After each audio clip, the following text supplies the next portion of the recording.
அந்த காலத்திலும் பேசினது அன்னை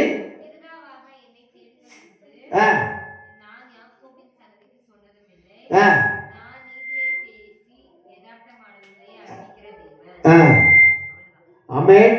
சோத்ரம். அந்த ஃபர்ஸ்ட் தலைப்பு வாசிங்க. நான் அந்த காலத்தில், நம்மளுடைய ஜெபம் அந்த காலமா இருக்க வேண்டும். புரியுதா? அந்த காலத்திலிருந்து செபிக்க வேண்டும். அந்த காரணம் உங்களுக்கு தெரியாது, ஜெபனாலே தெரியாது, அப்புறம் அந்த காலத்தை பத்தி பேசினாலும் உங்களுக்கு தெரியாது. அப்ப ஜெபம் என்பது நம்ம இன்றைக்கு நல்லா புரிஞ்சுக்கணும். இன்றைக்கு ஒரு 8 எடுத்து வைக்கிறோம். யாருக்காக 8 எடுத்து வைக்கிறோம்? ஆண்டவருக்காக. நல்லா புரிஞ்சுக்கணும். அடுத்த 8 ஆண்டவருக்காக எடுத்து வைக்கிறோம். அடுத்து போகும்போது ஆண்டவருக்காக எடுத்து வைக்கிறோம். புரியுதா உங்களுக்கு? ஆனா இவ்வளவு பக்கத்துல வந்துட்டு என்ன செய்யறோம் அப்படின்னா, நல்லா கேளுங்க. இந்த இவ்வளவு பக்கத்துல வந்துட்டோம்னா பின்னால போய்க்கிறோம். புரியுதா உங்களுக்கு?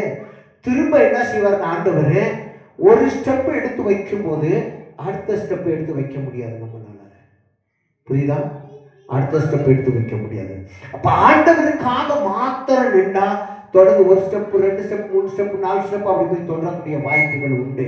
இப்ப ஆண்டவர் அப்படித்தான் நம்ம என்ன செய்ய தொட முடியும். இல்லைன்னா ஒரு காலம் ஆண்டவர் தொட முடியாது. ஆமே.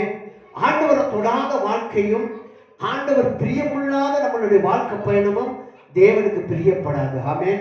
தேவனுக்கு பிரியமானதெல்லாம் நீ முடிஞ்சளவு செபிக்கிறியா, முடிஞ்சளவு நல்ல ஆண்டவருடைய உடன்படிக்க பண்றியா, அந்த பாட்டை படிக்கிறியா, வசனத்தை படிக்கிறியா, இதெல்லாம் கர்த்தர் விரும்பி கொண்டிருக்கிறார். அல்லேலூயா. அப்ப விருப்பம் நமக்கு எப்படி இருக்கணும்னா, ஒரு தாய் தேற்றுவது போல ஆண்டவர் என்னை தேற்றணும்.